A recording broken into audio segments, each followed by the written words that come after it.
Plunder Patrol sails in to win a case of Cyber Storm Axes. Yeah, when you see the breakdown here, you're going to be like, what?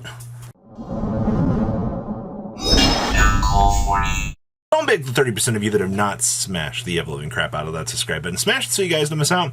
More awesome content. So we have your Refined Gaming Case Tournament breakdown here. And you know what's interesting about this?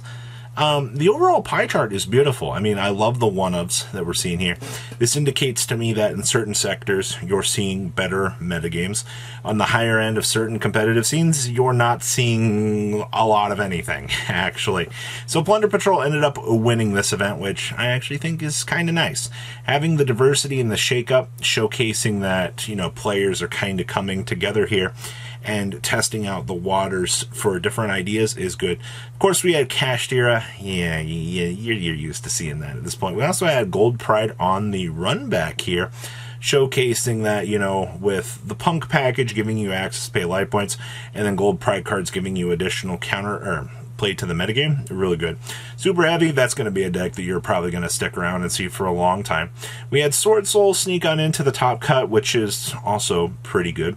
We had Net Sharia Runic, no strangers to that deck. I mean, that deck has ran around in the rogue category for a majority of these formats, and I think that's good. We also had Branded as well. So, I mean, standard Despia shenanigans, still maintaining a top cut presence here, which I think is pretty good. And then, of course, we have a Generaider deck. Generaider has found its way up in the format, and I think it's taken a lot of people by storm because they're not really used to a lot of like the combo lines and the things that the deck can do.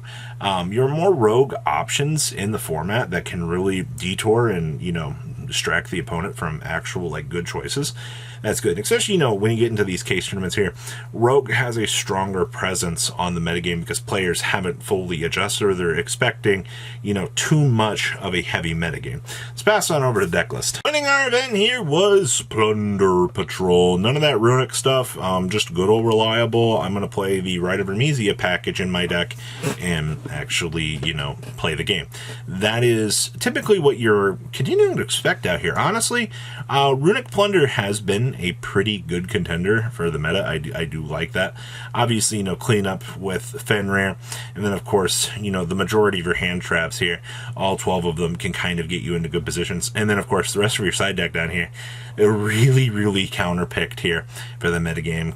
Retaliating Sea here, especially for your purely matchup, is going to be something really worth considering out here. The stronger matchups that you can paralyze your opponent and actually be able to, you know, play the game is going to be really strong. Outside of that, I mean, a majority of this deck feels very standard compared to a lot of the other variants that we've seen in the past. You don't get a lot of room for really innovation, honestly. Next up here, hey look, yeah, Dimension Shifter's back.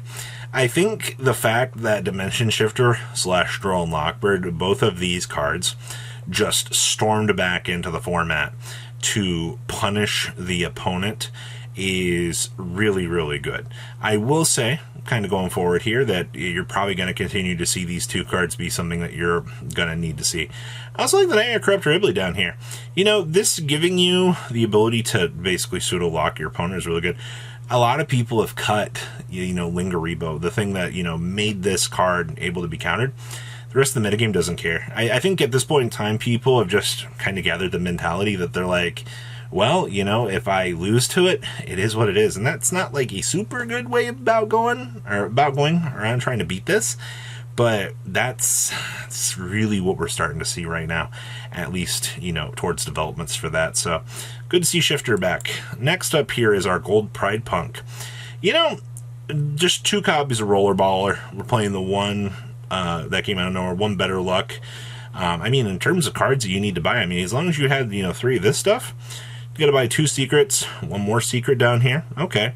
And then you had to pick up 1 copy of Pinballer if you were to play this build right now with what already existed. And I mean, that's what, like a $30, $35 investment for a deck core that you've already had kind of sitting there if you were trying to play this last format. So I don't think that that's a terrible thing.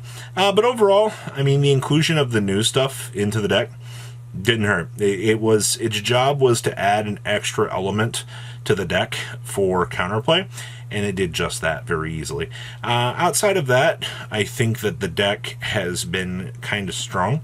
I think that we'll continue to see this deck, kind of be a strong contender, but we'll have to wait and see. Next up here, we have our super heavy samurai with a factorial in here. The little splashed math mech package in here is not something that I thought we would see. The fact that this deck has gotten away with that's cute as crap, actually, because you get the extra form of interruption down here.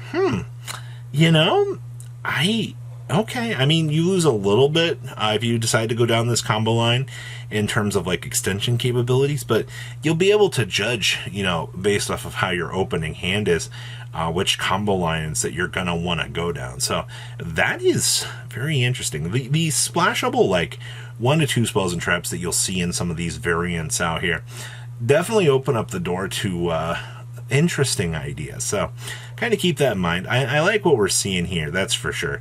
Next up here, we have Sword Soul. We're playing Mapura. Is this just because it's a level 4? When you're playing activates card effect that targets a face-up non-effect monster you control, banish card from hand or graveyard. To negate that activation, you destroy that card. That's okay. I didn't think we'd try that. And we're playing the Sword Soul Punishment. If you control a Synchro monster, target 1 card on the field or in either graveyard, banish it. If one controls a Ritual Fusion Synchro, Exceed, or Link monster, you can banish it 1 Synchro from your graveyard. Add this card from your graveyard to your hand. I mean, as long as you can establish a Synchro, this should answer, hypothetically, any card that you need to. Okay, that's a little interesting tech choice here, that's for sure. Side deck is very, very anti-meta fun here. And of course, we are back on 3 Monk. I know some people are trying 2 Monk. That's so strange to me that they were trying to go down that combo line, but okay. Next up here, yes, we have our Generator. You know what's most interesting about this? We're relying on evenly matched as a going second card, kind of capitalize and punish the opponent so that they really can't do anything. Also, I mean, stack them up, triple Zeus, baby. The fact that you can just slam these and laugh at your opponent. I believe you can start sucking up extra materials, right? Okay, that's just slopping down the extra Zeus for the extra control seems good. I like the Gammas in here as well for the cleanup. And we are playing the 1 copy of the DD Sprite. Okay, a little free extensions for this deck.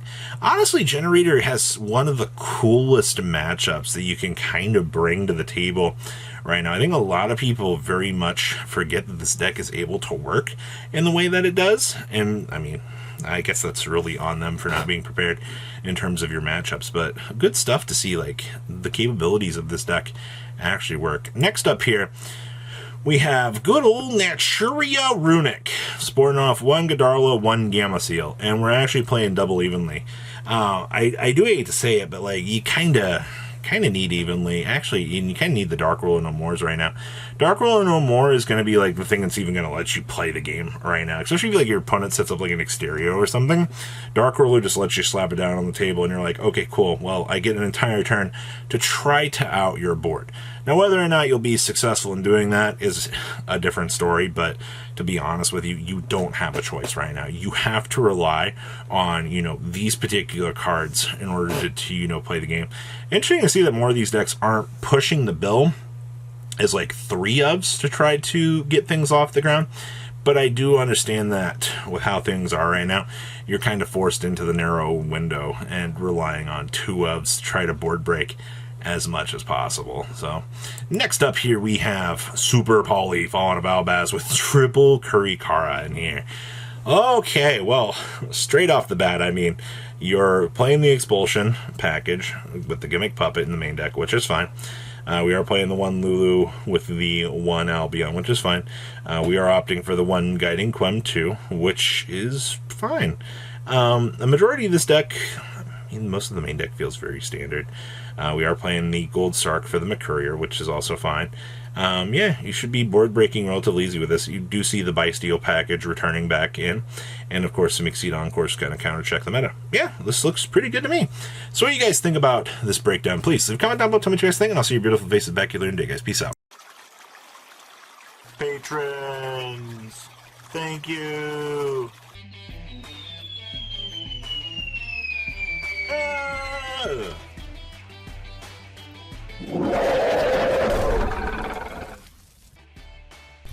Thank you so much for watching. Check out these other videos.